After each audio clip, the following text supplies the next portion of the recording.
It's time to add to the Tower of Doom. Hey, it's Doris with Aldi Books, and I am here to film my November haul revisit. So yes, Kathy from Grimm Reads, I believe is her channel name now, was asking what is this Tower of Doom haul revisit business. Good question, because I've been doing it almost a year now. So if you're, relatively new to the channel, you may not really understand this. And I'm not sure I do either, but here's what's going on. I joined BookTube in December of 2016. And at that time, I had 6 partially read books in the house, and that was it as far as a physical TBR goes. Just 6 partially read.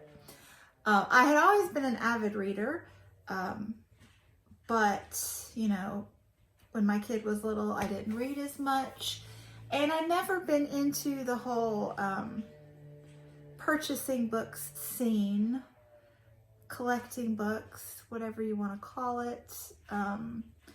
So yeah, I just had a random 6 that I'd started and not finished and nothing else. So I got on BookTube and I got really excited about books, and I discovered, the collecting of books, I should say. And I found all of these fabulous outlets, which you've seen if you've been watching all of these haul revisits and my hauls this year. I discovered Book Outlet, and I discovered my local used bookstore, McKay's. I discovered Half Price Book Outlet up in Kentucky, and library book sales, Friends of the Library, Goodwill book shopping, all sorts of things. Pre-ordering books, who knew? Yeah, so my physical TBR kind of exploded exponentially. Yeah, and that's cool. It was really cool. I love it. I love it. Shout out to Alan Moreton. I still have pushing 250 books on my physical TBR, Alan. So there's no drought of unread books here, and I'm super happy about it. I love having them to choose from and to read and enjoy. I only meant that I'm trying, Alan, I'm talking to Alan here. I was only trying to read my partially finished books because I had gotten into a habit of pushing some of the big books aside and not finishing them, but I've only got 1 more of those left, and then I'll just be able to choose new books and not have any lingering books. But that's another discussion for another time. But anyway, so like I said, I love having all of these unread books. However, part of me did the math, when I was setting my goals the following full year. So I guess December of 2017, that would be. And I counted my books, and even at that time, I think I was pushing 200. And it was just like, what? Not the fact that I had almost 200 books sitting around unread. That's not what bothered me. The mental math of, so if I went from 6 to, 200 in a year, what's it gonna look like in 10 years? So I put the brakes on. I tried to put the brakes on. So these past couple years, I've tried to kind of maintain that, and it's really hard. So it has grown a bit. So I am up to 250-ish almost now. But can you imagine I can't. The growth if I hadn't been trying to control myself.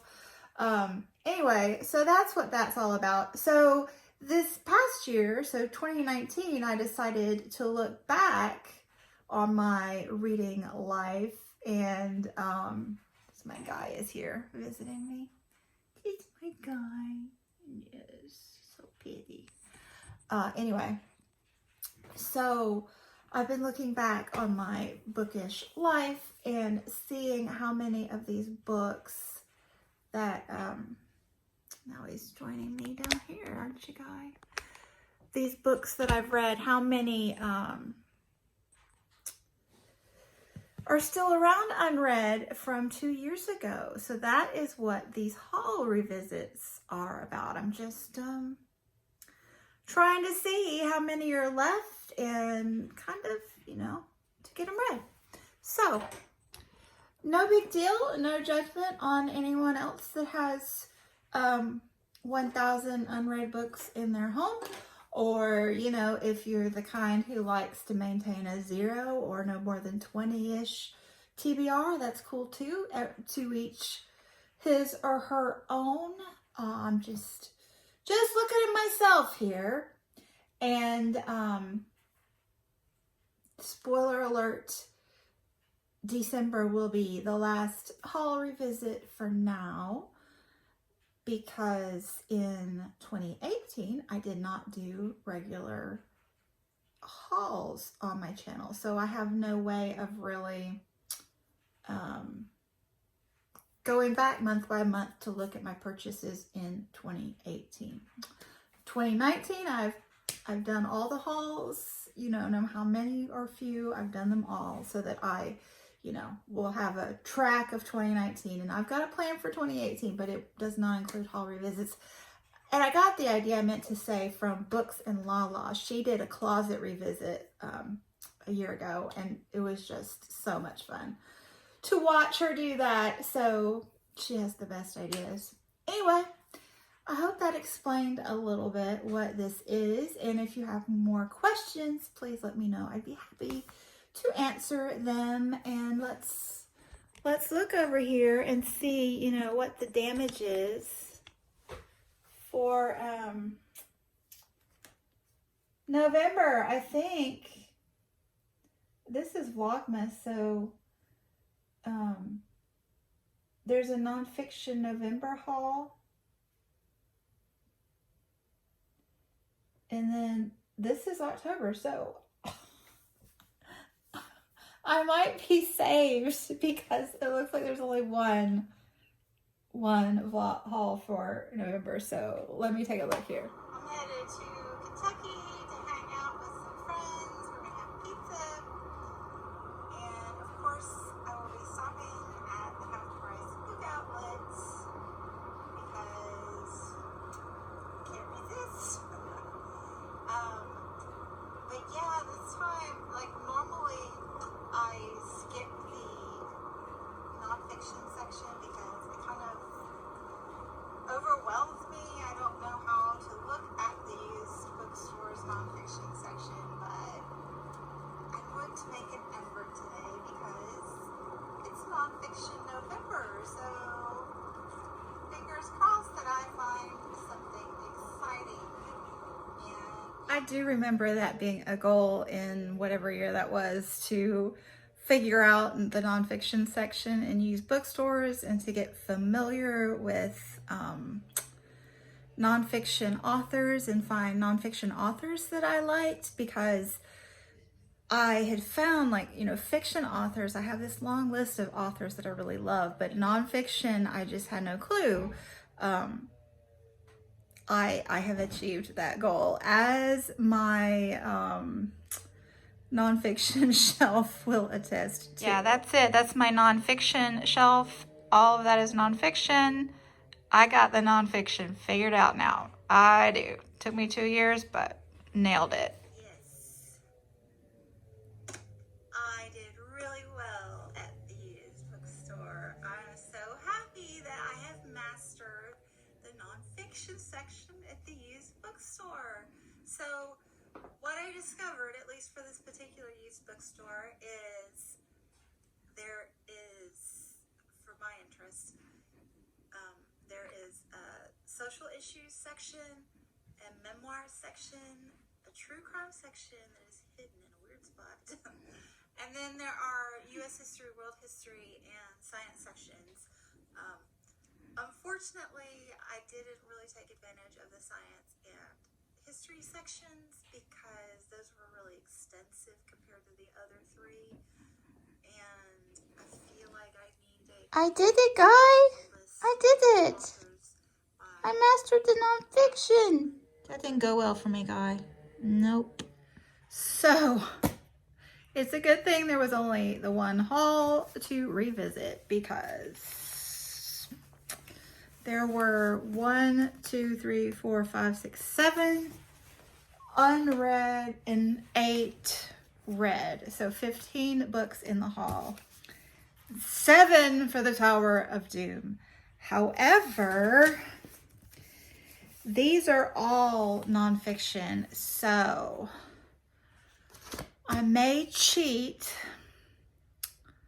and leave them on my TBR cart for the month of November before putting them on the Tower of Doom, because they're nonfiction, for one, and for two, the tower is fairly high. I think I could fit them. However, there are unread tower books on the cart from October that have to go back in the Tower of Doom. So anyway, stay tuned because I'm going to film my TBR talk for November right after this, and then I'll make those decisions in that one. So these are the books I've got. I've got Orange is the New Black, My Year in a Women's Prison by Piper Kerman. That's a memoir. I have Midnight in the Garden of Good and Evil by John Berendt. This is the one set in, is it Savannah? Yes. A Murder in Savannah. So it's not a memoir, but it's narrative nonfiction centered around Savannah and that murder case. And then The Monster of Florence, A True Story by Douglas Preston with Mario Spezzi. I believe this is also a murder mystery kind of thing. And I got excited, another narrative nonfiction too, probably. I got excited about this because I read Douglas Preston's The Lost City of the Monkey God and loved it last year. Or 2 years ago, I guess. Now. Time flies. I have Behind the Beautiful Forevers by Catherine Boo, a Pulitzer Prize winning story. This one is set in, oh, this is narrative nonfiction as well. Mumbai. So there's that. Riverine by Angela Palm. This is a memoir and kind of nature-ish too, I believe. About two young people, neighbors, and the woman comes back home after years and years, and her neighbor that used to be her friend, still is, I suppose, is in jail. Amy Tan, Where the Past Begins, a writer's memoir. I love Amy Tan, and I completed reading all of her novels last year, and I've read her first memoir, which I loved, so I'm looking forward to getting to that. And Falling Leaves, the memoir of an unwanted Chinese daughter. So I think this is set in the States and centers around adoption, possibly. Not sure. Anyway, I will keep you posted as to what I decide with these and their placement on my TBR cart or my Tower of Doom. And when that happens, you know. But anyway, thanks so much for watching and stay tuned. I will be back soon. Bye.